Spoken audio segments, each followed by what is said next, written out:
Bienvenidos a esta sesión. Is it on? Ahora sí está encendido, ¿cierto? Perfecto.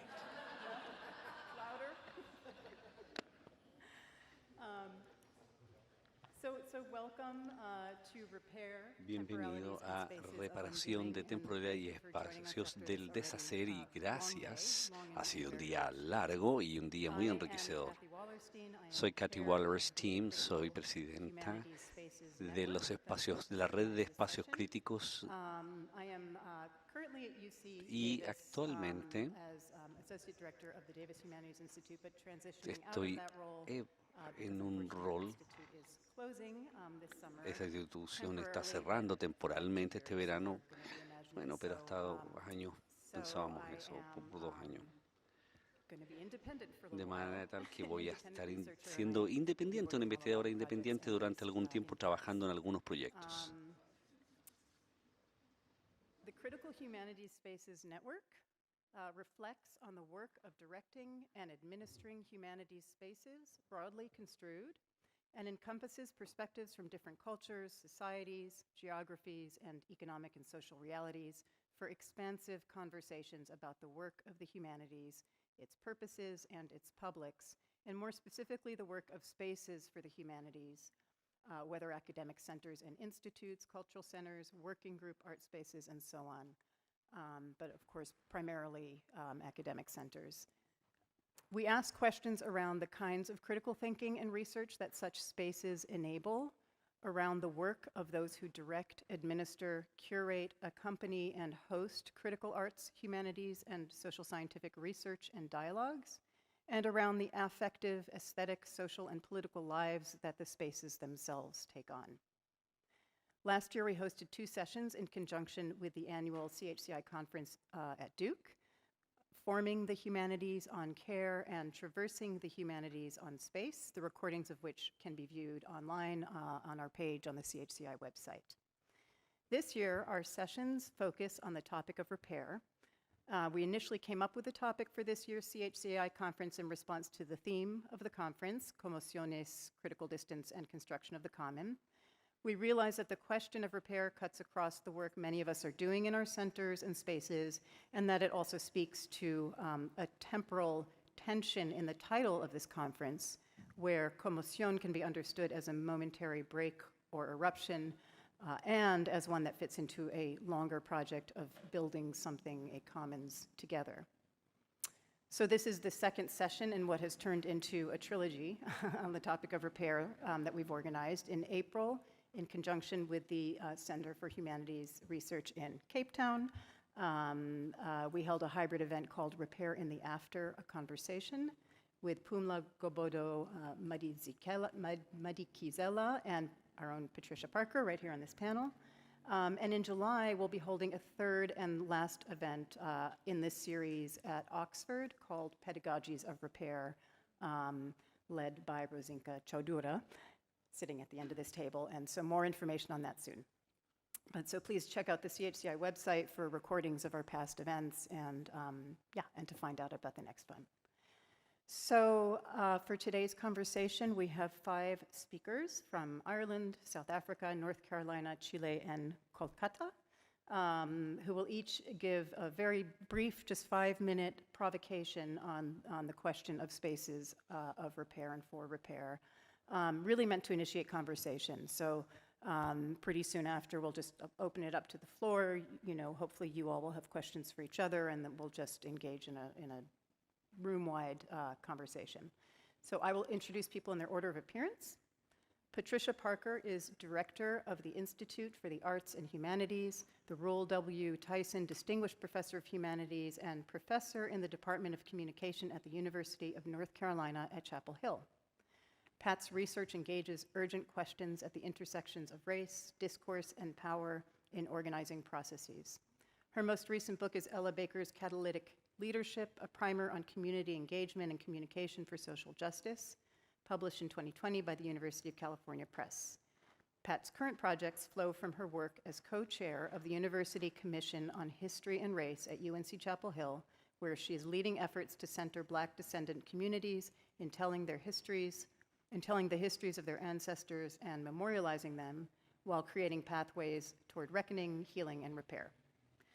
Pat's provocation will address the work of excavating, naming, and dismantling the apparatuses that sustain traumatizing systems of power. She will consider repair as a container for healing, restoration, discovery, disruption, undoing, and remaking, and humanities spaces as the primary sites for this work, particularly in the American South.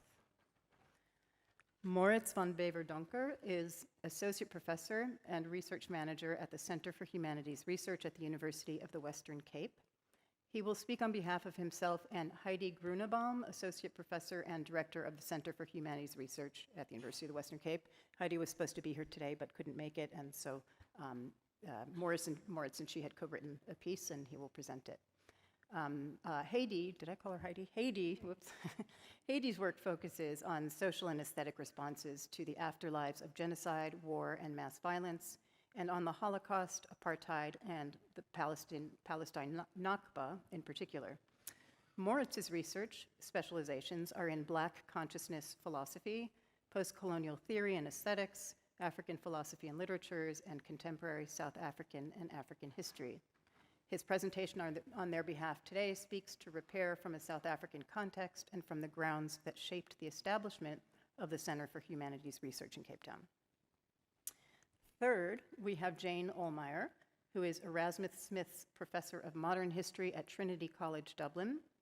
Jane was a driving force behind the development of the Trinity Long Room Hub Arts and Humanities Research Institute, which she directed from 2015 to 2020. She chaired the Irish Research Council from 2015 to 21.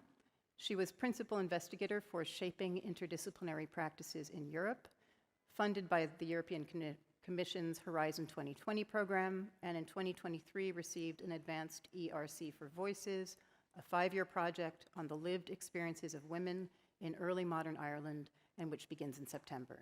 She's the author and editor of numerous articles and 11 books. In 2023, she was awarded the Royal Irish Academy Gold Medal in the Humanities. Jane will talk to us about her work as director, when she was director of the Trinity Long Room Hub, on the crisis of democracy and colonialism with a focus on Ireland, in particular the work of Irish artist Rita Duffy to reflect on the contribution that the arts and humanities play in history, memory, and repair. I'm very pleased to have with us as well Roberto Celedon Fernandez, who is a Chilean lawyer and defender of human rights. In 1971, he co-founded the Christian Left Party of Chile.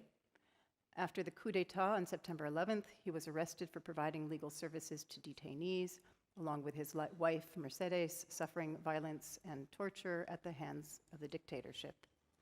He went into exile in the Netherlands for 8 years. During this time, he continued to be involved in Chilean human rights causes and organizations. Roberto will talk about his work with human rights spaces in Chile, including and perhaps especially the Vicaría de la Solidaridad, the Vicariate of Solidarity, a physical space of coming together and aid, located in a church that gave legal and social assistance to families of those detained by the Pinochet regime, that also served as the seat of one of the most important archives of Chilean human rights violations from 1973 to 1990. Last but not least, Rosinka Chaudhura is Director and Professor of Cultural Studies at the Center for Studies in Social Sciences, Calcutta.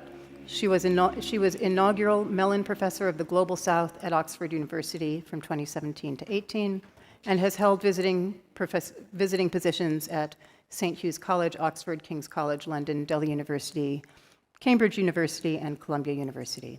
She is author and editor of numerous books and articles, and is currently completing a book tentatively titled Young Bengal and the Making of the Modern Indian, forthcoming in 2024. Rosinka's presentation will explore the conditions of possibility that brought her research center in Calcutta into existence as a space and form of, quote, commotion, moving together, in 1973, and how those have changed and evolved with time. She'll be looking at commotion as method, as practice, and as repair.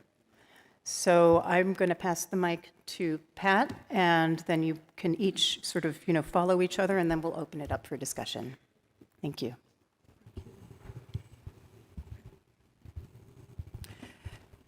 Thank you, Kathy, and good afternoon, everyone. What an honor to be in conversation with these esteemed colleagues, scholars, on the urgent question of how we might imagine humanities centers and institutes as venues for repair, given the urgency of widespread human suffering and general despair. I added that part. My thinking on this question aligns very much with a theme that I've been hearing in some of the sessions, particularly the rector's remarks last night, which Ian amplified in the session this morning, quoting the Rector DeVries, I think it is her name. The humanities have much to contribute, and their contribution is urgent. So elegantly and eloquently, I think, framing what what this conference is all about, what the consortium is all about, and what our charge might be. And so, and Ian challenged us this morning to think what it might mean, I think I'm paraphrasing a bit, what it might mean to see the humanities as responding to global planetary urgency. So I want to start with that provocation to think about repair as one of the ways that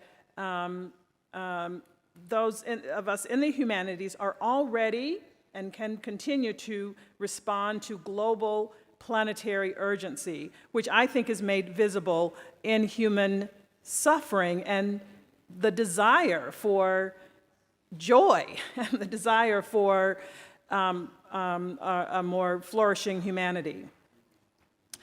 My research and the Humanities Center that I direct, the Institute for the Arts and Humanities at the University of North Carolina at Chapel Hill, my research and the center are in the American South, the U.S. American South, where the afterlives of racial slavery and indigenous land dispossession and forced migration continue as tenacious status quo conditions that keep reinventing in different annihilating forms. So I'm interested in these local conditions of human suffering and state violence that emerge from global power flows. And so the concept of repair, I think, can be imagined as a productive metaphor. And for me, in contemplating this topic, I've been thinking about repair in medical terms, because I think we need a frame for developing interventions into the multiple sicknesses that mark our time. Sicknesses that require all kinds of humanistic epistemological tools, psychoanalytic, artistic, and cultural analysis, for example, to get to the root causes of these sicknesses.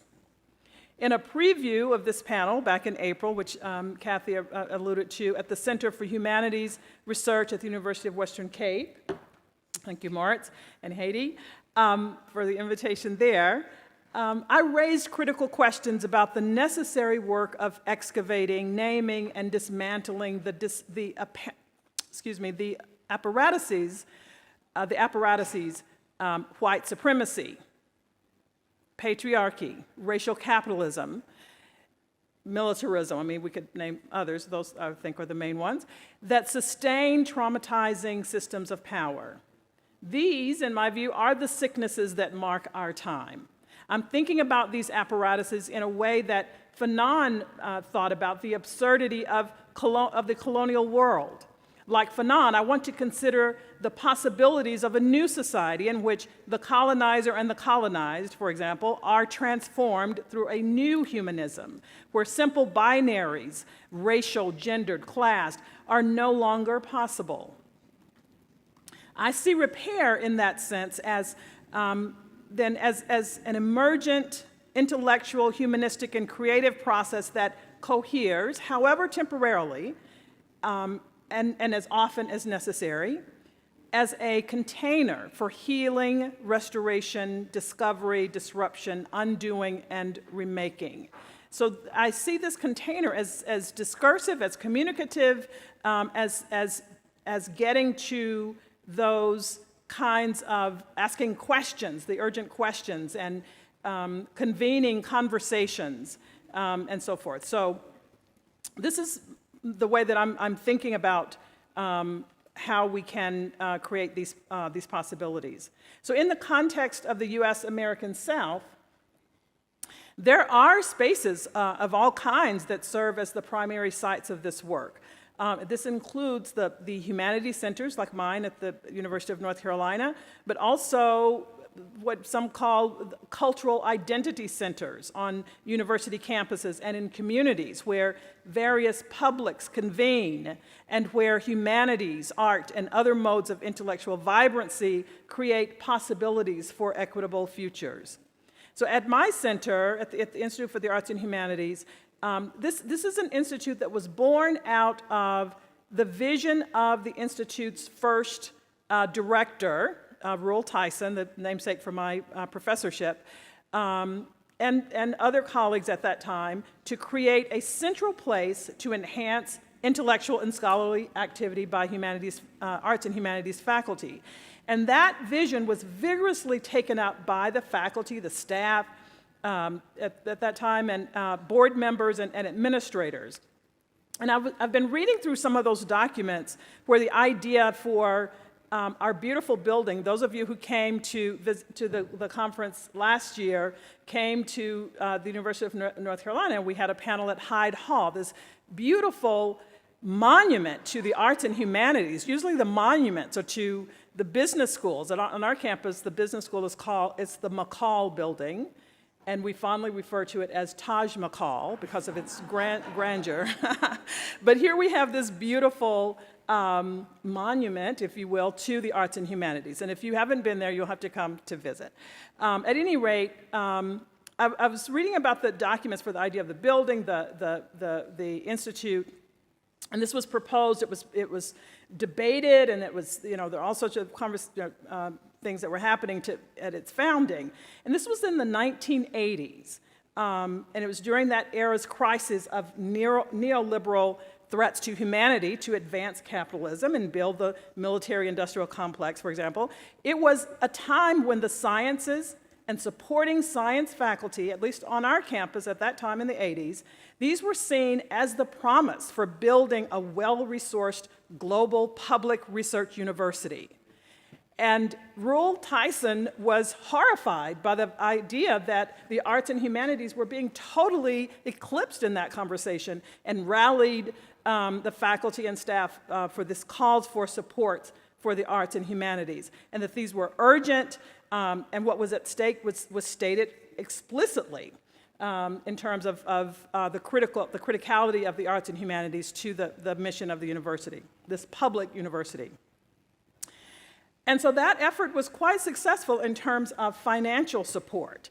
The director and a group of dedicated faculty at that time raised a substantial endowment. And to quote Ian's call, it was in the millions. It was in the millions. And in that way, it was speaking the language of the university establishment, asserting that the arts and humanities are critical to this emerging big public research university. Because in the 80s, it was still emerging as this big public research global university. So now, as the current director, I recognize that my faculty colleagues and institute staff and I are once again in this position to respond to the threats to the humanities, the arts and humanities. And this time it's not by omission, but what seems like a more direct attack on humanities content and humanities faculty. And I am unwavering in my charge to continue the Institute as one of the sure places that it was imagined as, and has a reputation on our campus as, where at the University of North Carolina, the arts and humanities faculty know that their research matters. They know it because they can get funding for their research. We fund 18 fellowships per year with semester off and engagement. We are involved in conversations for retaining arts and humanities faculty. And believe me, that is an ongoing task in the current climate, but we're at the table and we come with well-resourced to be in those conversations. And so I am really committed to continuing that legacy of supporting that charge. And finally, let me just say that in anticipating this conversation, I also checked in with my colleagues, six, I'm the seventh, amazing women of color who happen to be current center directors at UNC Chapel Hill. A black woman who is a scholar in German cultural studies is the leader of the Center for European Studies. There are also women of color leading the Asian Studies Center, the Center for Middle Eastern Studies, Asian American Center, the Center for Black Culture and History, the Center for the Study of the American South.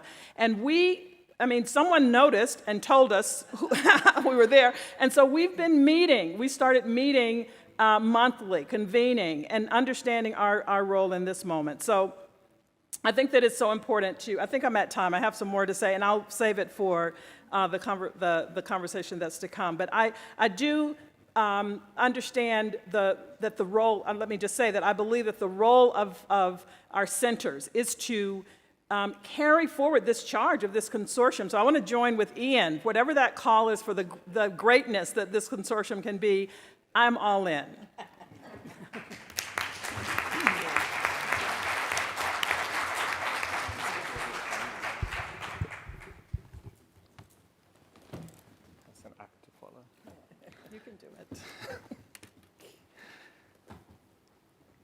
Good afternoon, everybody. It's a privilege to be here and to be on this panel. Channeling my inner Haiti, which will be an interesting experience.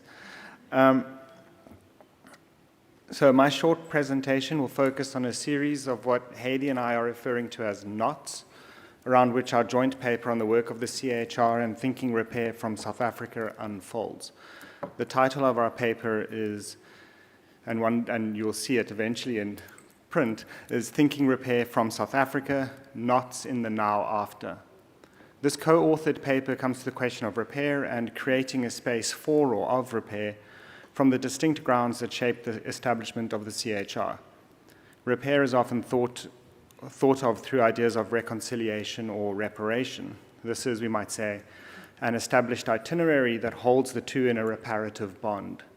In the South African context, where an idea like the post-apartheid is still searching for a concept adequate to its potential, so this work of coming after of repair is not simply linear, one way of thinking or conceiving of the formation of the CHR is as a site, a space of method and pedagogy through which to imagine a different itinerary for repair, one that rather than reconciling two distinct entities, seeks a more human face that is not two. While we have critiqued reconciliation on the terms of the South African Truth and Reconciliation Commission, repair offers a different itinerary for the conditions of life amidst the ruins of a future past that we now inherit from the TRC. We suggest that aesthetic education in this constellation becomes a unique forum through which to think this possibility in conjunction with the university's constituent communities. Aesthetic education here is not only about a training in the arts, but is about a reordering of the sensory, about perception, and the introduction of duration into that process, taking time to make different possibles possible. So, our knots. What is a knot? A knot carries several meanings. It can be almost clinical, precise, a systematic folding and bending to tie two distinct elements together. It can also be far messier, involving tangles and twists that make it hard to separate that which is knotted into two. A knot marks both a point of divergence, like the remains of a branch in wood, for example, and a coming together as a mass, a sense of the two becoming one, or even a measure of speed. The knot is also, at least in English, also not. So our first knot, repair in the after of the TRC's categories of harm. We have inherited in post-apartheid South Africa the problem of apartheid's logic as a racialized system of administrative subjection. This is a system that shapes psyches, the senses, and perceptual apparatus, or what Njabulu Ndebele called apartheid's laws of perception. that are inscribed and reproduced in societal structures and spatial infrastructures. Unable to address the problem of race outside of apartheid's script of difference, we remain caught in its logic, a looping repetition of apartheid's scripting of racial difference understood through concepts of community imagined as discrete population groups. The essence, the hate, the ness in apartheid holds an intensity, a quasi-ontology that exceeds the political legal frame and moral categories of harm inherited from the TRC, which understands apartheid as a series of events, its actors as victims and perpetrators, its antidote, reconciliation. The structuring logic of the TRC continues to shape its critiques as well as the important refusals of reconciliation since 2015 in South Africa. We need repair from or for the inheritance of the TRC. It's urgent and important work of diagnosis that also, as a function of diagnosis, fixed categories in place which apartheid had spent half a century constructing. The second knot, holding the tension, repairs time spaces. The French-Algerian artist Kader Attia's iterative work on or of repair marks the complex temporalities and topographies such work necessarily calls up. As he phrases it, the reason I'm still working on repair every day, and I don't think I will stop, is that there is an endless question that comes from this loop generated between the injury and the repair, an endless process that at some point defines the urgency of repair. The work of repair holds this dynamic tension. Repair, however, is iterative, it is endless. It has no end other than repair if the humanities is to do its work. It is not an either-or, but rather a both-and. The humanities as repair can never be done, never arrives, always reshuffles. The work requires a forensic impulse, a precision of diagnosis, an enumeration of injustice, a naming of the aggressed, a mourning of the loss, and a naming of the dead. In repair, the dead are all ours to name. We live with the dead, surrounded by them, and they exceed the nations or the communities. With John Berger, a reparative attitude to the dead is a refusal to enclose or to eliminate them. It is an engagement with the here and there. There are many topoi. This is from Berger's 12 Theses on the Economy of the Dead.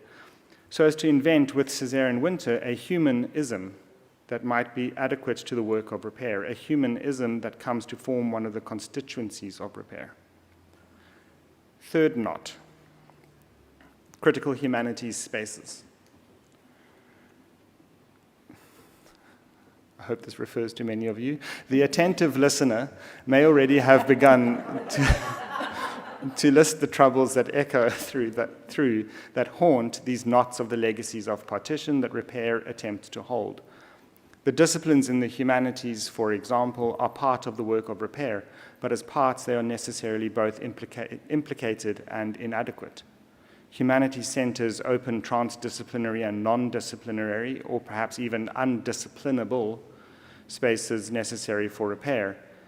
If the discipline gives us the one, the object, the transdisciplinary and non-disciplinary open spaces to perceive the impulse to, or desire to reach for an object, as well as the vanishing horizon where thought does not or cannot reach, then to be adequate to what happens here is to think repair as opening a space for thought, for thinking together as but one mode of doing the humanities. And also repair as act, as small acts, drawing from Marion Hirsch and Leo Spitzer's small acts of repair, gesturing towards the possibilities for reparation, its symbolic force and possibilities. John Berger's acceptance of the Booker Prize in 1972 for his fourth novel, G, involved a public naming of the endowing source of the prize's wealth through the Caribbean sugar trade and sharing the prize money with the Black Panthers. Acts or gestures that acknowledge the irreparable, the impossibility of return to a state prior to the injustice, harm, subjection, violence.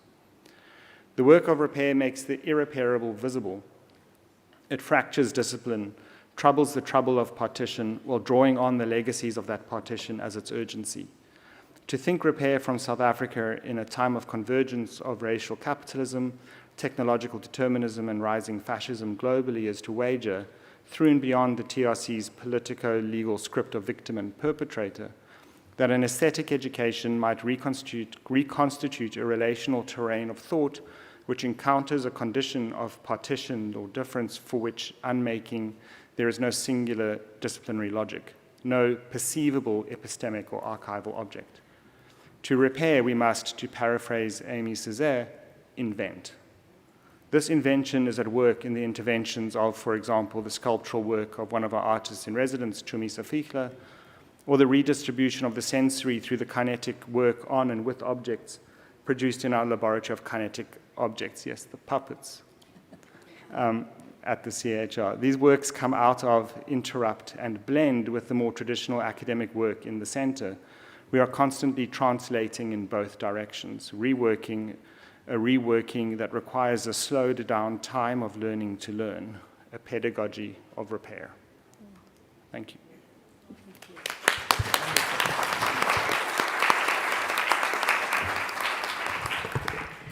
Thank you very much, colleagues, for being here this afternoon. It's an absolute pleasure to have an opportunity to speak to you.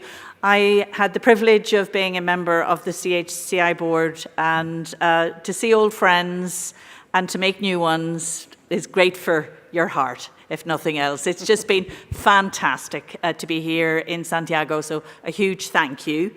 I had the privilege of being the director of the Trinity Long Room Hub for a period of 5 years, but I also was a member of a very small group that conceived the hub, conceptualized it, and then had to raise the 11 million euro we needed to build what we see as a beacon to the humanities. Pat, you have to come and see our beacon. Not just, it's in the heart of Trinity, which is in the heart of Dublin, which is in the heart of Ireland, which of course is in the heart of Europe. And so it's a very powerful... Sorry, I had to say that. Anyway, in the hub, we really have done a lot. We hope to nurture spaces that have engaged with the commotions of the 21st century, as well as with the past, especially the historical afterlives associated with imperialism, colonialism, violence, and partition. Now, I could give you a number of examples of what we've done. Kathy mentioned the Global Humanities Institute on the Crisis of Democracy, which happened thanks to CHCI, but I'm actually going to talk about that on Friday, so I'm not going to say anything about it here. What I want to do here instead is focus on another initiative that we have. It's our Creative Practitioner in Residence program. Because for us, our creative practitioners, I see them as the early warning system in a society. They make audible what later becomes visible. They're the canaries in the mine. And we have found having them there as part of our community to be very inspiring because they make us feel uncomfortable. They say things, they speak to truth. I mean, they're very powerful, and their work. And I'm going to share with you the work of one particular, she's a creative artist, a woman called Rita Duffy. Now, Rita is not for the faint-hearted folks. So if you have issues with nudity, you should probably leave now. Her work is very direct, but it very much speaks to the local and the global, and that's why I think it works. You know, I'm hoping that you will appreciate. I'm sure you. Well, anyway, it's very. It'll make you laugh. Some of it will. Just a few words about Rita Duffy herself before I share some of her amazing art with you. She was born in Belfast and grew up in Belfast in a Catholic community during the Troubles, which we call that civil war. It was the last colonial war Ireland fought with England. She's very much a feminist. Her art responds to colonialism, to imperialism, to history, to identity, and she uses humor brilliantly. Before I show you some of her paintings, though, I just need to give you a wee bit of context. I think the first thing I'd like to say that Ireland was England's first colony, and Northern Ireland could well be its last. The Irish, then, if you want, were victims of colonization and imperialism, but they also were active perpetrators of it.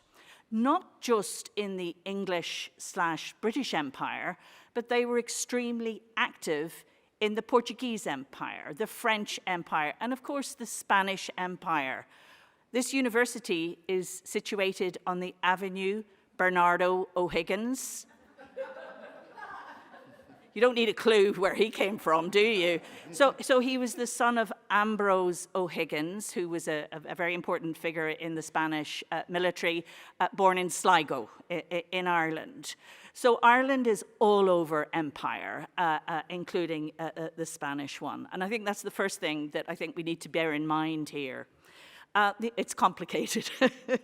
The second thing is we are just finishing a very interesting moment back in Ireland as we have completed a decade of commemorations.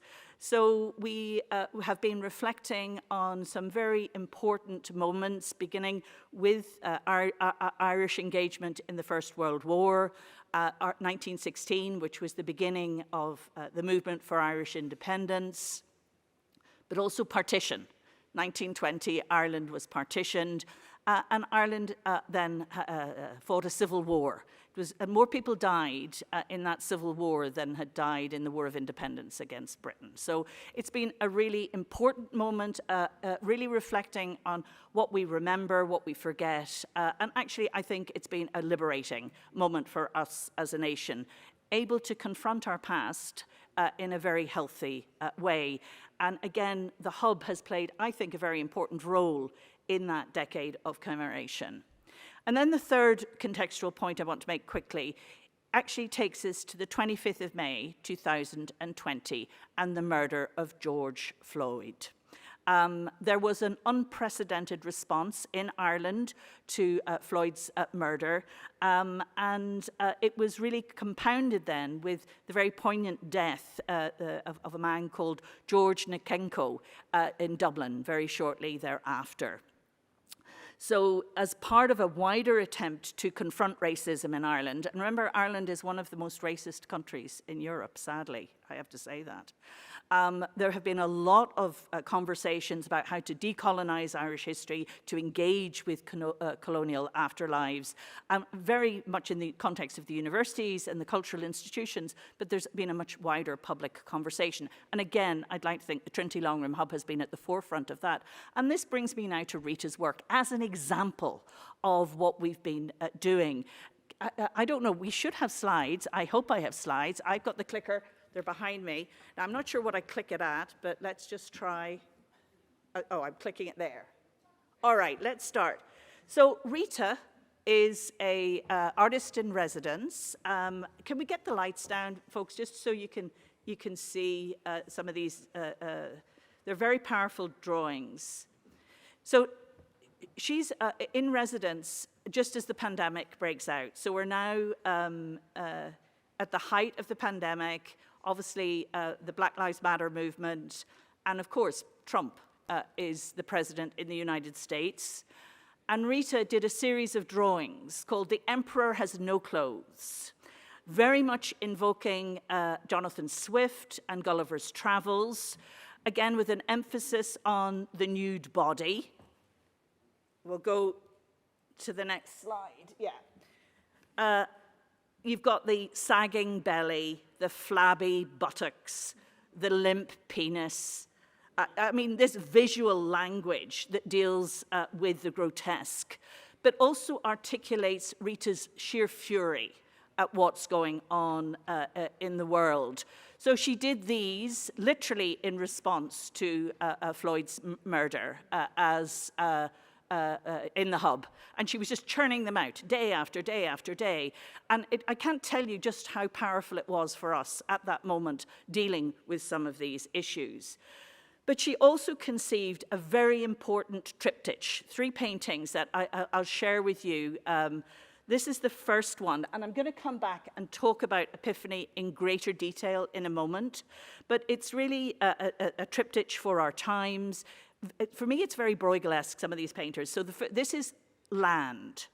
Then she did sea.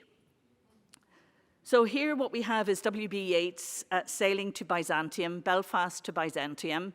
Of course, there's an allusion to the Titanic, which, in case you don't know, was built in Belfast and sank on its maiden voyage in 1912, and of course, very much in the news at the moment. But it invokes migration, so central to the Irish experience, but also the refugee crisis, which was also ongoing and still is. The horrors that we were seeing unfolding across the world and in the Mediterranean particularly. And then you've got the horrors of slavery and the slave trade. What you probably can't see, just because it's hidden, is there are lots of hands in the sea. And here she is, of course, invoking the Belgian Congo. So, I mean, a really powerful piece. And then, so we go land, sea, and then third is air. And here, of course, this is the evacuation of Kabul in 2021. So these three pieces are now hanging actually in the Crawford Gallery in Cork, and if you can get to see it, I mean, they are just so powerful. They're huge, huge pieces of work. I want to go back to Epiphany for a moment. So it's Epiphany because on the 6th of January 2021, a crazed mob, which is the Feast of the Epiphany, a crazed mob of extremists egged on by a sitting president attacked the US Capitol building, which of course is not just the symbol of American democracy, it was a symbol of world democracy. And I think Rita really captures the horror of the moment, but also the trauma of the preceding months, which the COVID-19 pandemic compounded by the craziness that was going on in global politics. On the left, you see a sinister group of white supremacists lorded over by a naked Trump, and they're celebrating their power. Now, you may be aware, but many of Trump's most ardent supporters include those of Irish origin, who selectively use their Irish history to justify their racism. On the right, Rita visualizes the tragedy of black chattel slavery and the ongoing inequality and persecution. The dominant image of the covered wagon, which of course had been invented by the Scots-Irish, invokes the grasping colonialist, and then you have the incarcerated black figures invoking a wider discussion of slavery and colonialism. She also manages to get in there the campaigns around Black Lives Matters and statues must fall. So she's really very vividly depicting a moment. But she's also inviting us to reflect on what it means to be white, to be black, and to be Irish. And it was very interesting just to see how Rita captured something that was going on across the nation at that moment. I'm just going to finish up by sharing two more of her works that were conceived in the hub and which she completed later, where she focuses very much on what's going on in Ireland. So the focus of this is called The Protocol. I don't know how many people follow or even vaguely interested in Brexit and the impact that Brexit has had on Ireland, but it has been extremely negative. We still have political paralysis in Northern Ireland, and here we have the Ulster Unionists, the woman with the headscarf, holding hostage, holding us all basically as hostages. And then the final image I'm just going to share is partition. Ireland was partitioned over 100 years ago, and I think images like this remind us of the human, how people are literally being torn apart by partition, and this, of course, is being compounded by Brexit and these squabbles around the protocol. And I give a very personal example. I grew up in Belfast. My mother lives in South Armagh, which is just on the border between Northern Ireland and the Republic of Ireland. I have a son in London, one in Edinburgh. My mother, to this day, says Brexit doesn't suit me. But it's humanized, and this is what I love about Rita's work. She reduces everything back to what it makes us feel about some of these hugely important issues. And obviously partition, it applies, well, Morris has been talking about it, we can talk about it in so many different contexts. But in Ireland, I want to end with a positive note here. We are now at a moment where actually there's a very strong chance that Ireland will be reunited. In other words, partition will end. I don't see that happening with India and Pakistan, nor in the Middle East. So that's the thing about Rita's work. It captures the moment and the horror of the moment, but it also inspires hope. And I think that's really powerful as well. So thank you for your attention.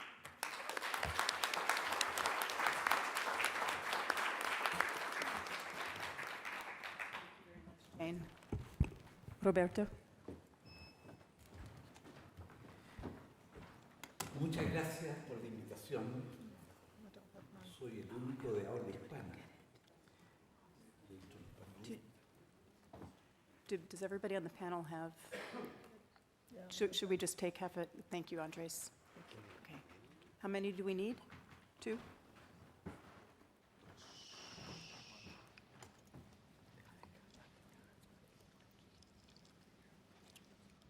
Me presentaban como I was introduced un abogado en materia as a lawyer de derechos humanos, in human rights, de acuerdo a la experiencia according to the experience vivida por lived in our country, Chile, where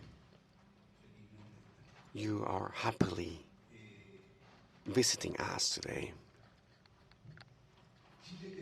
Chile had a tradition of being, together with Uruguay, the most democratic country here in Latin America. There was a long tradition of democracy and of non-intervention of the armed forces in these political situations at a national level. So all of that was broken all of a sudden from the coup d'etat of September 11th, 1973. And that meant the ejection of the socialist president, democratically elected, that promised a transition towards socialism through the democratic way.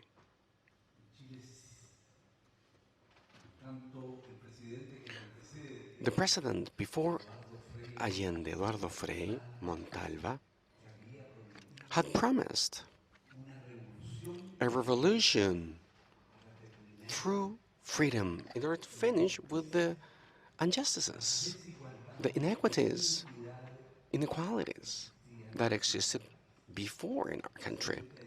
President Allende was an historic novelty. He was the first president who was Marxist by definition, who was chosen democratically. And he promised changes from a society that would go through towards a new humankind, mankind in democracy. And he was overthrown in a brutal manner. He died almost 50 years ago at La Moneda, presidential palace. And Chile started a different story, totally unknown for us, totally different to what we had lived before. There was a state of war. It was really long, quite long. And as the UN mentioned, during 17 years and a half, that Chile was under this dictatorship, civil military dictatorship, human rights were violated. It was a systematic violation, an institutional violation of human rights.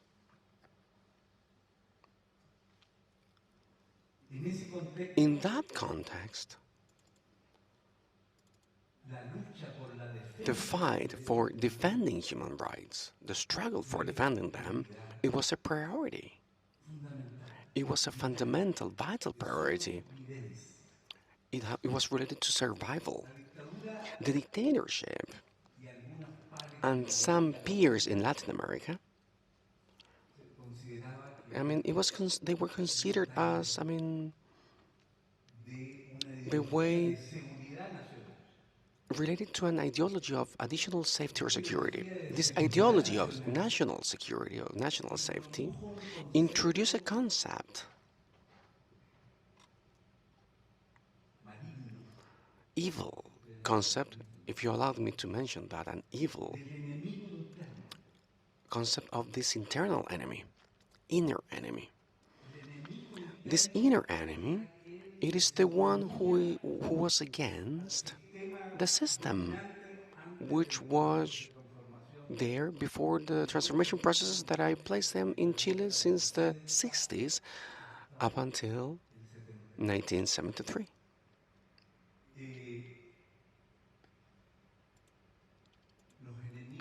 Those internal enemies, inner enemies, were not only these inspirational Marxist inspirational parties, but also the Christian ones, the church. The church here in Chile was the one which started the agrarian reform. They wanted a different society, more fair society, free from oppressions.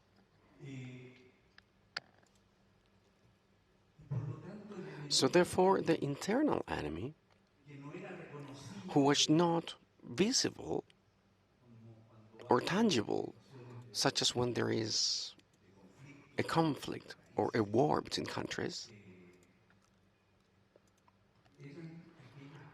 those enemies were the ones stating this social change, this transformation. They wanted to create this transformation in society. It was started, there was a period in the Chilean history which was so dark. There was, I mean, for many years we were in darkness. And every year has 365 days. Each year has 365 days, and when you live under depression, those days are even longer when there's torture.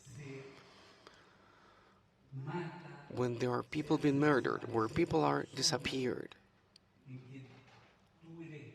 When you are, because of your thoughts, you're dangerous, and therefore they do not grant you a job, then life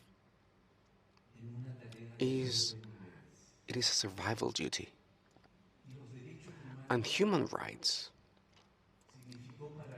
I mean, meant for our people the fight or struggle for dignity, for recovering mankind that was lost, that we didn't know beforehand as a Chilean people. And the ones leading this process,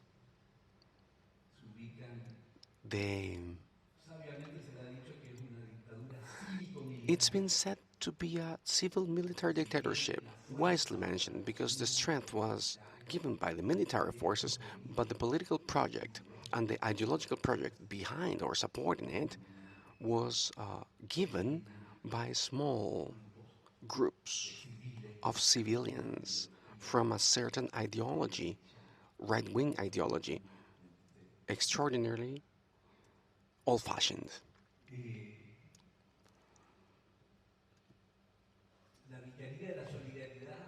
The Vicary of Solidarity, and before it, Vicaría de la Solidaridad, and before it,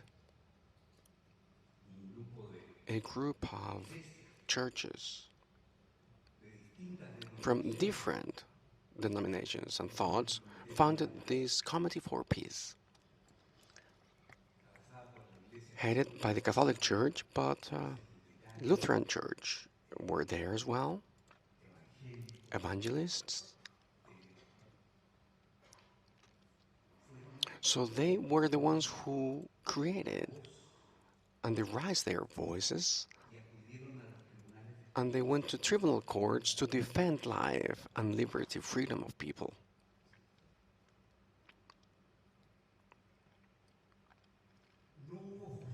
There was no justice during 17 years and a half. All of the different resources, all of the different avia corpus were rejected. When there were some reports into courts or room, when it was about a police officer or a military officer, the civil jurisdiction, the ordinary one, lost competence, and then it went into this military justice or courts of law. There was no justice at all. And they declared this amnesty. They also declared the prescription of some crimes. And in the end, justice was almost impossible to obtain. Nevertheless, this Committee for Peace and then later the Vicar of Solidarity had some prints. There was a written legacy there, trying to defend life and freedom. In 1978, for instance, it was organized not over here but nearby this university, towards Plaza de Armas. There was an international conference held by Vicaría de la Solidaridad under the motto, the right to be a person. The right to be a person. Because one of these persons in this board, Almirante Merino, said that we were humanoids. We look like humans, but we're not really humans. It is an exacerbation of the concept of the enemy, internal enemy. And denying the enemy, it is like a goal which is necessary, which is possible to attack. And it can be valued for the ones who thought they were in war where there was no war at all. Because for war to happen, there must be a confrontation between two forces. And here, people in Chile never rose with arms to fight the dictatorship. When the dictatorship was highly advanced, there was a small group, organized group, that was facing and struggling the dictatorship, but in a really succinct way, or limited way. But the people here in Chile fought with the reason, the strength of the reason, of truth. So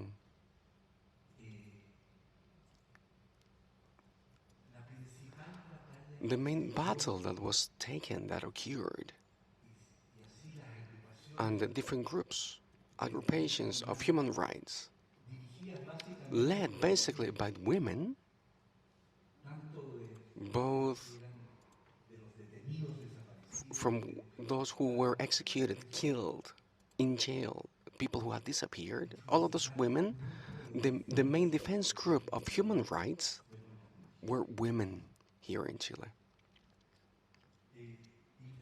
And they were fighting with a motto that gathered, is said, and that was supported by the whole society, which is truth and justice. Truth and justice, those two elements. We didn't know by then neither repairment and memory. Reparation and memory were not known. Truth and justice.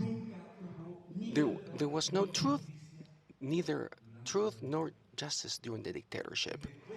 And after the dictatorship, a new process was started, a transition process which was extraordinarily complex and difficult because the dictator moved from one place to another. He left to, he was still chief of the army, and there was a constitution with a content and which was created in a non-democratic context. It was not democratic a lot, so it was so difficult and hard to fight for the truth and justice, which was the hope of the ones who fought for the recovery of democracy, and also for human rights. It was a process which was really hard, where the international bodies for human rights had a really important role. One of the first activities or acts by the President Patricio Aylwin, who started this transition, was ratifying the convention, the American Convention of Human Rights, where Chile had participated actively in the creation of it, but it could have not ratified timely. And there was an Inter-American Commission and an Inter-American Court of Human Rights were created, and it was acknowledged jurisdiction over this court, International Court of Human Rights here in Chile, and that was a huge contribution in the fight and struggle that was held for more than 17 years by the Chilean people.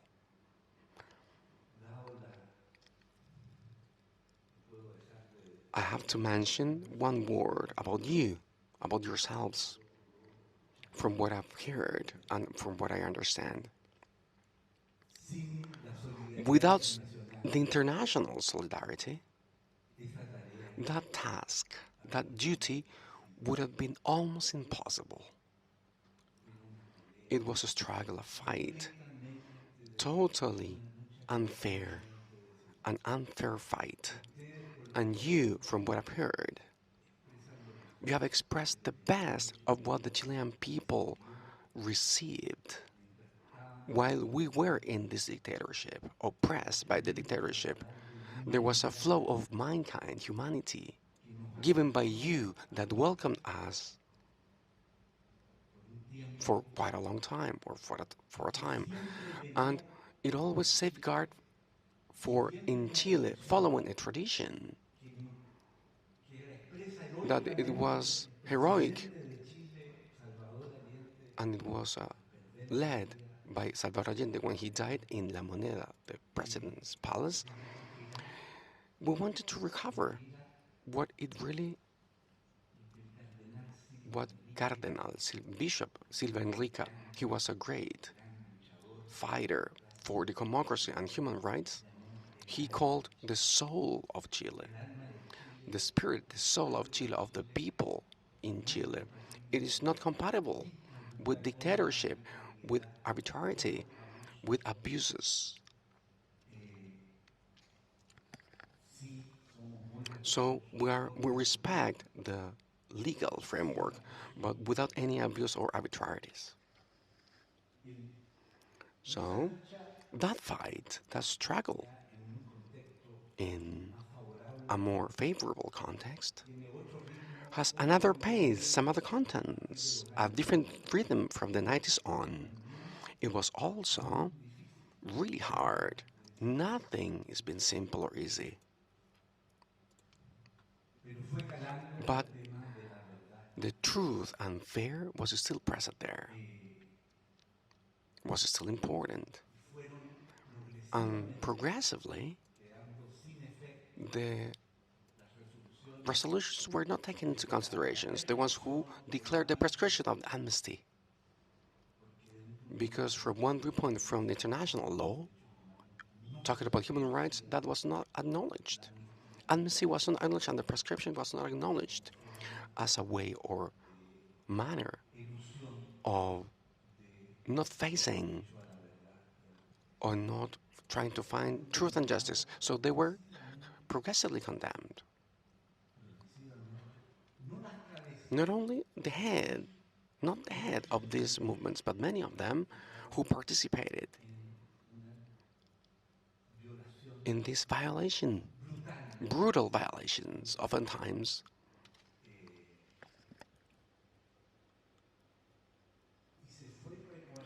And they repair justice as a value, that it is repairment in itself, or repair in itself. Without injustice, there is no repair. It is saying no to impunity because the Chilean people fought from this transition and they said, we don't want this impunity. That meant the right to a fair process. And Chilean people fought for a fair process without the application of these rules or regulations, meaning to have these amnesties through prescriptions of amnesties. So happily, courts of law gathering sentences from the International Inter-American Court of Human Rights did not apply those resolutions, which were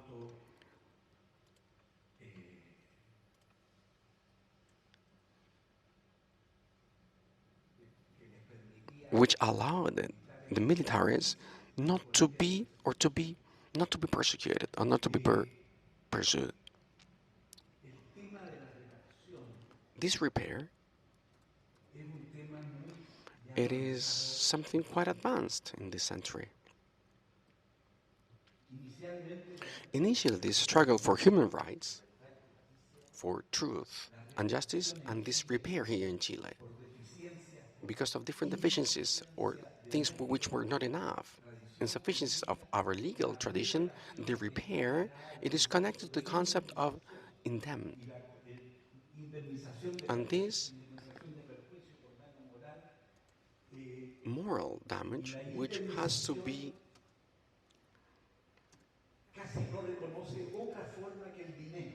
compensation, and it doesn't really acknowledge any other way of compensation than money. But the human right was not accepted by this, but victims did not accept this. They wanted the right of truth and justice. They didn't want to have a compensation of money. We were fighting for truth and justice, real truth and real justice. So that was above all, before anything. And after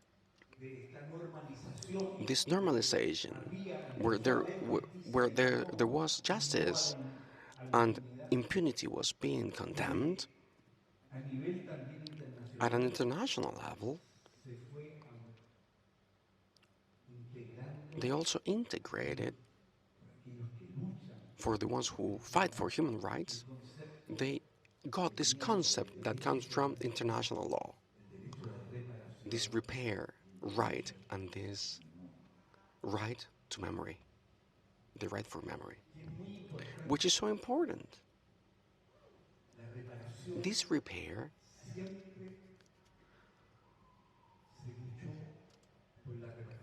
we always fought for this repair, which was, or used to be called here internally, this symbolic repair, reestablishing, finding the truth, asking for forgiveness.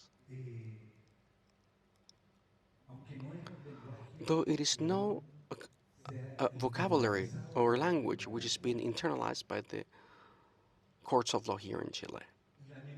So the memory, it is so very important, extraordinary important, and it is also a value that was also included as one of the main or core goals in this struggle for respecting human rights truly. Not because fear of repetition, but because the memory, it is also a way of having some justice in space through time by people, concrete people, tangible people who gave their lives or who died during this brutal experience that we met as a people, as a country. I believe that a short time, and I could be speaking here for hours, and I have to refrain. I just want to thank you. Thank you for the invitation. Thank you.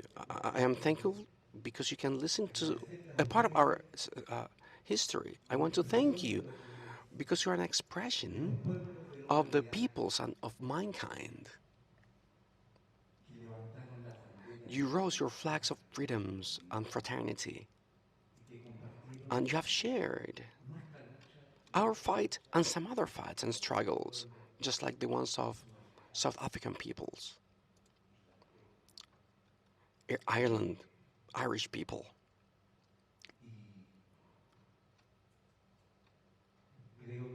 I believe that there's no more humanism than defending human rights and educating our children, newer generations, so they respect human rights, because that declaration that they wrote in 1948, it is an advancement, gigantic step for mankind. All of the people met there. They were part of this organization, the UN, that was just being born, to write one history, one common history, one common thought,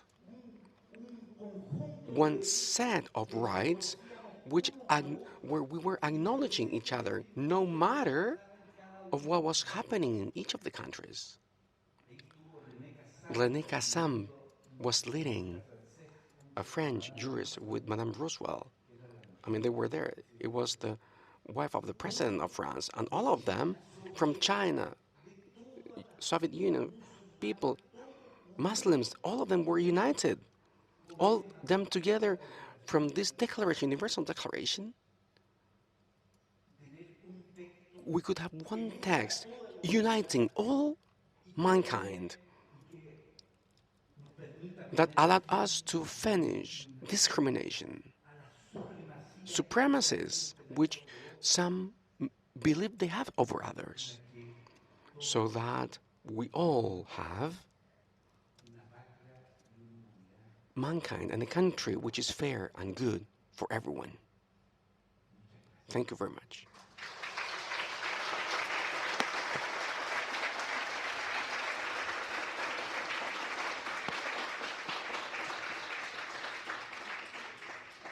Thank you so much. Muchas gracias. Muchas gracias.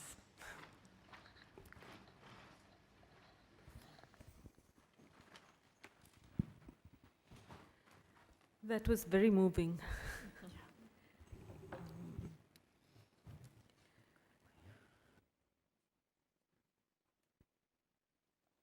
So we're all speaking on behalf of our spaces, our countries, where we come from, who we are. I thought I'd be brief because I think we're over time a little bit. So let me try and keep within time. As you said, Kathy, in your summarization, I thought that I would outline this concept that you put before us, and that we all arrived at together actually over several Zoom meetings, repair, temporalities and spaces of undoing, in connection with the research center I come from, which of course is intimately connected to the country I come from and therefore reflects some of its concerns and urgencies. So, looking at repair, temporalities and spaces of undoing through method was the first point I wanted to take up, and there what I had in mind was to speak about historically the center which is the brief term we use for the Center for Studies in Social Sciences, Calcutta. But the center's disruption of disciplinary divisions, that is what I had in mind with regard to method and over the years, the work that has been done in our research center. And of course, as practice and repair, both of which are interlinked. So in its building of academic community, larger social community, and of course, repair in the context of something that is unique to India in the history of the world, perhaps, which is the inequity of caste divisions, which is ancient. It's not even just historical. It seems to precede history. It seems to go back to some, to ways of being that precede, ways of being in history even. So our research center, the Center for Studies in Social Sciences, Calcutta, was brought into existence in 1973 as by a few academics and politicians with a vision for the future of social sciences in India. And to go back again to a point I made in the morning, the humanities were unapologetically at the core of the social sciences institutes like ours that were set up in 1973 and in surrounding years as well. Throughout India, there are 26 or 27 of such research institutes. One crucial thing about these research centers that we're a part of is that it is government funding that sustains it.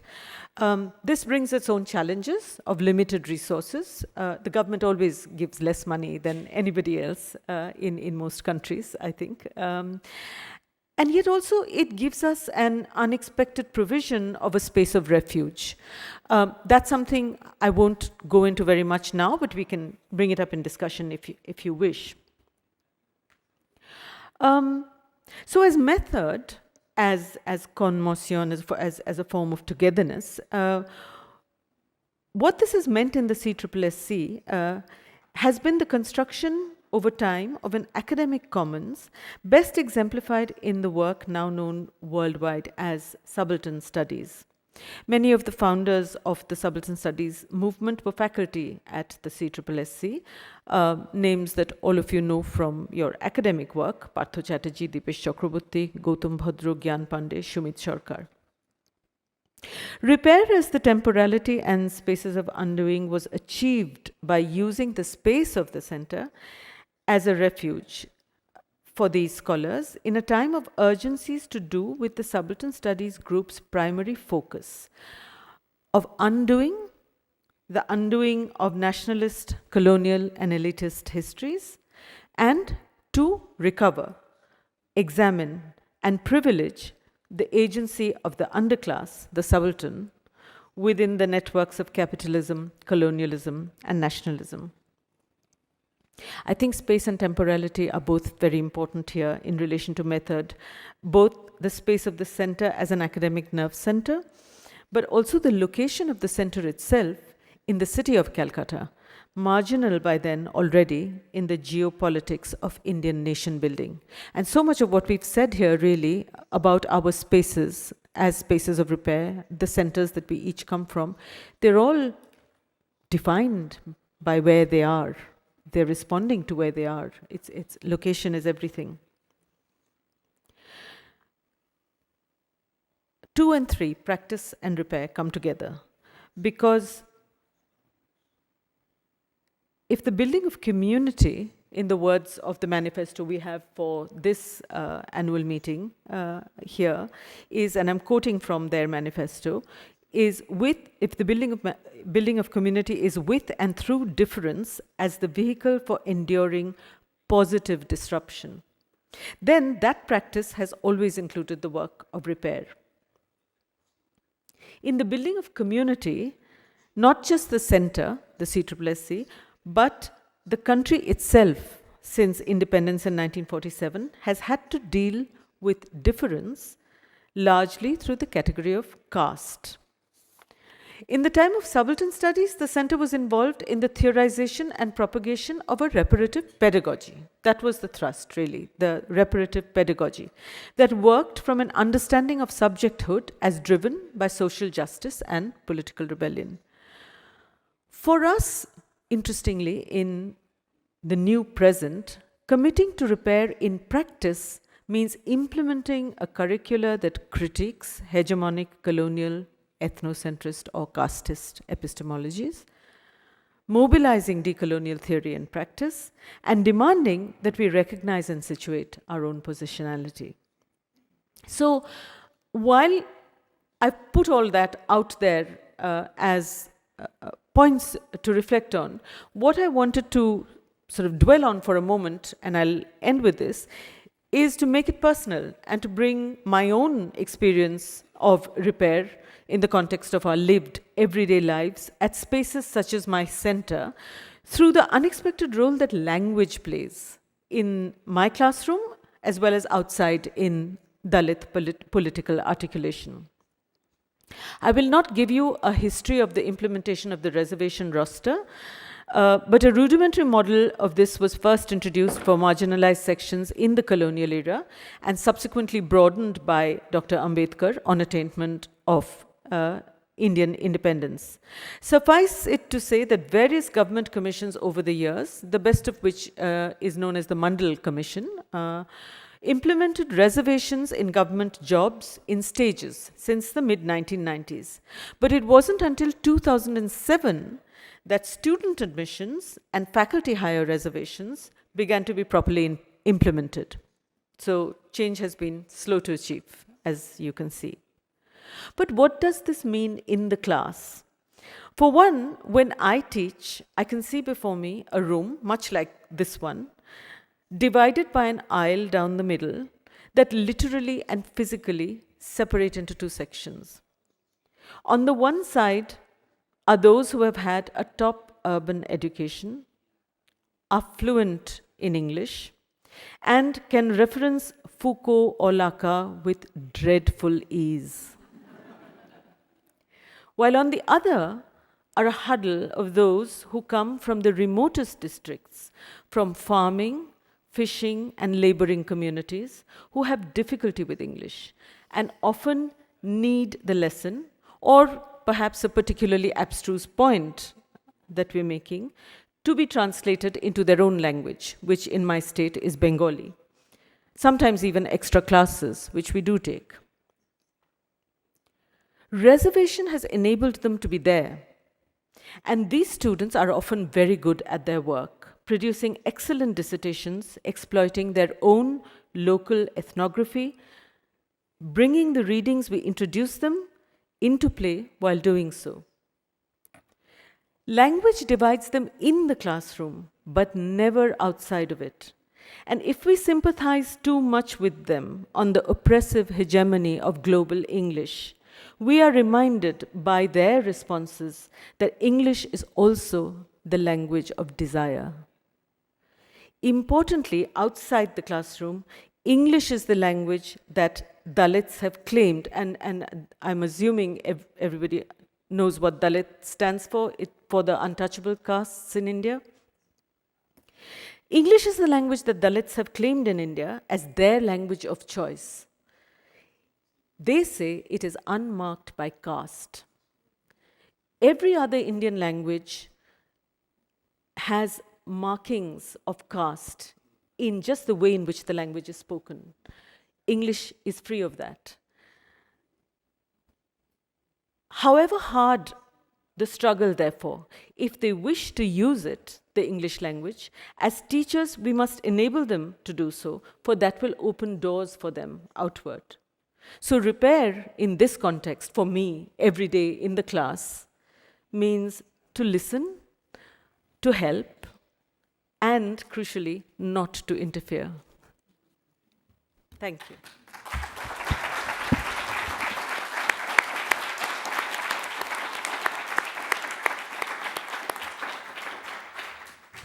Thank you, Rosinka, and thank you all. That was just tremendous, and there's far more to respond to.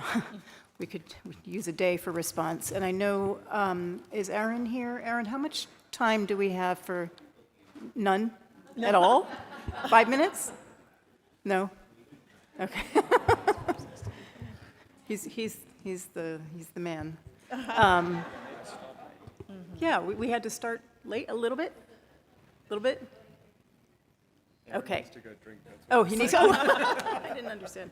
But let's just, if it's okay with you, yeah. Well, let's just take 10 minutes of. I mean, I had wanted to have the panelists respond to each other and then open it up, but let's just open the floor to anybody who would like to make a comment or ask a question. Yeah, Christina.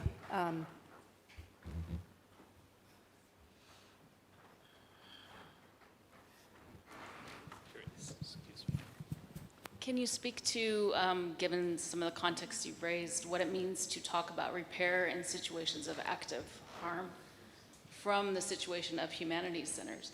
A lot of times in the United States, our humanities centers are separate from things like human rights labs or other organizations in the activity or in the university that are doing active work in those areas.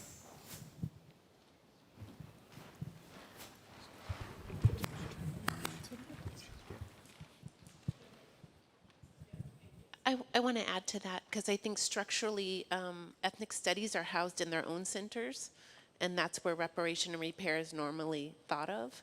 And humanities kind of, in my university, gets away with being like the classics, you know, Greek or like European thinking. And yeah, so how to bridge that institutional divide and lack of accountability is a question I have for people. I think we're going to take a couple more questions and have the panelists respond to all three.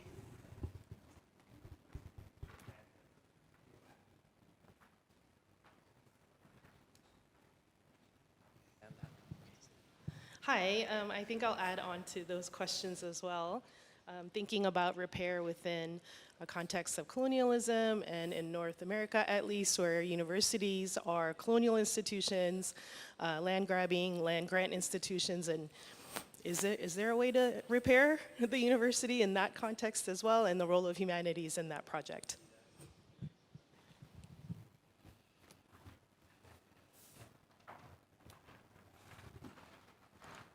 Thank you for this really impressive panel. I just want to maybe reflect back onto you that what was really coming out of this panel is the necessity to think about the legal framework for the humanities and how we can protect these safe spaces in various countries across disciplines, across different colonial histories, different ethnicities, religions, and so on and so forth. So how do we formulate maybe a code for us in order to protect the safe spaces that each one of you has created or defended over the time?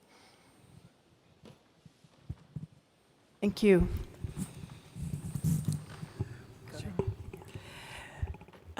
Well, thank you for those questions. You got right to the urgency, which is, I believe, where we should start. And stay. So at the University of North Carolina at Chapel Hill, the institute that where I'm director has, I think, a unique model in that we focus solely on faculty. So we don't have graduate students or undergraduate students. It's just to support faculty. And I think that in response to your questions, this is where our power comes from, because our faculty are doing the kinds of interventions that you're speaking of. So some of the faculty fellows and through the programs that we co-sponsor, this is where this is happening, and we're supporting that work, and we're in a position to support that work. Also with the centers, it's the same thing. And then in my own work as co-chair of this commission, we are raising questions about our university as I mean, so excavating that history to just acknowledge that our university was a part of a system that was not a land grant system, it was land grab, and to have that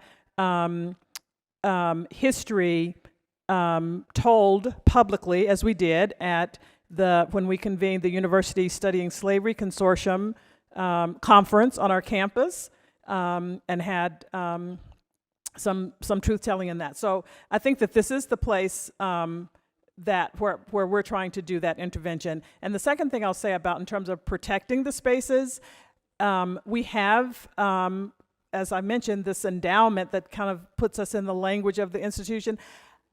I think, I mean, I'd love to hear what my co-panelists say, but I think this is a place to start, to call the institution on its own policies. And so someone spoke earlier about research protocols. I helped to develop a graduate certificate in participatory research where my colleagues and I went to the IRB and said, you have to have language that supports students, graduate students who are going into communities, and this language of the IRB doesn't match what they're doing. And we were successful in that. Then it gets undermined, and so we'll go back and keep working at it. But I think this is a place to start. Thank you for those questions. I mean, I'm going to restrict myself in some ways to more, situated response from South Africa. I mean, so the distinction between the institutional divide that was referenced in one of the questions doesn't exist in South Africa. The Humanities Center is the space in which those kinds of questions are happening. So one example in the question around active harm is from the, we had 2 years of our universities were closed for 2 years through the student protest movement around decolonizing the curriculum and around equal access to higher education. Called The Fees Must Fall, The Roads Must Fall, or Open Stellenbosch, or, so there were a series of different names for these movements, which were led by some of our students. And so recognizing your situation inside an institution, leveraging that to create space for students to the extent that you can, but recognizing that you're not the student, right? I mean, you can walk in solidarity, and many of us did. And there's a long. I'm on camera, right? So I'll be careful about what I say, because institutions don't like it when you mobilize the institution's own power against itself, right? Which I've probably said more than I need to. Anyway, but leveraging the space in that way is incredibly important, but also through critical distance, also through engaging with students as intellectuals in their own right, in that situation, and debating and engaging and saying, well, this is what your manifesto says, and reading with them, and having a respect on that level is one way in which you create the space for repair in the moment of active harm. But then just one last thing I want to say, and this, it's been said by people much more articulate than myself, like Siba Gravugi or Sulaiman Bashir Jan. I think one of the first principles that we need to hold on to when we talk about creating spaces for repair, or when we talk about the post-colonial decolonization, etc., is we need to stop giving Europe as much credit as we give Europe. The university is not a European concept. One of the oldest universities in the world was in Timbuktu, right? These spaces of what we call higher education, it's not a European idea. It happened all around the world. But there is a claim to it that is European, which is what Césaire calls sickness, and which is what Pat was speaking about. So I think we need to be very careful when we make those easy equivalences between what Europe wants us to recognize Europe as being and what Europe actually is This is Fanon. Let us leave this Europe that never stops talking about man but kills man on every street corner where he finds him. It's that Europe that's claiming to own those concepts that we need to leave. So I would leave it there. I think we probably need to end. Okay, well, I just want to come back on the active harm and the universities and colonialism very quickly. So again, just looking at it from what we in the Hub have been doing, the Global Humanities Institute was on the crisis of democracy, and our focus there was to produce a curriculum, but also to have a 2-week summer school where we worked with 20 early career researchers from around the world to actually talk about what these issues meant in very real terms and contexts. We visited Sarajevo, Srebrenica, Mostar, these sites of trauma and atrocity. And anyway, it was a phenomenal experience, and that was the summer of 2019. Fast forward to December 2019, the CHCI board was meeting in Delhi. It was in the middle of the democracy riots in Delhi.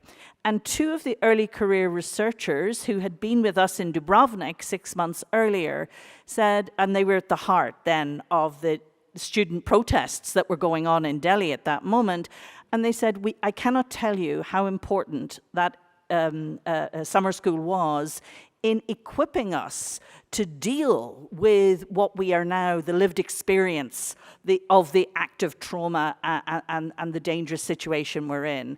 And for me, it made that GHI, that whole program, so worthwhile. And we've continued that work in the Hub with a focus on the active, how we can deal with it in a very active way, not just in a passive sort of learn. That's important too. So that's the first thing I want to say. I want to say something though about colonialism and universities. Universities are tools of empire. Let's just face it, for centuries that's what they were. My own included, founded in 1592. The purpose was to civilize the barbarous Irish. So, I think the first thing is you acknowledge it. We've established a group that is, if you want, exploring these colonial legacies or afterlives. We have returned human remains to the west of Ireland. So eugenics was almost born in Ireland, building on a very early, it was born in many places, but it was very actively pursued because there was a belief that the Catholic Irish were a lesser form of humanity. And so there was a lot of measuring of skulls, collecting of skulls, and those human remains have now been returned. We've just denamed the Berkeley Library because the Irish philosopher George Berkeley was a slave, an owner of enslaved people. Very interesting how Yale's going to cope with the Berkeley bit, never mind Berkeley University. But Trinity is actively engaging with these issues because the reality is you can't look across Dublin and not see tobacco, sugar, and slavery. And the question is, how do we come to terms with that? And there's a lot, I think, how we're learning from how others are doing it. But I think it's very important that the university is doing it. And those protocols Pat talked about developing those. So that's our experience. Thank you so much. That was a good note to end on. I want to thank all of you so much again for joining us and for sharing your stories and your wisdom and your thoughts. And thank you all for staying. And let's have a round of applause.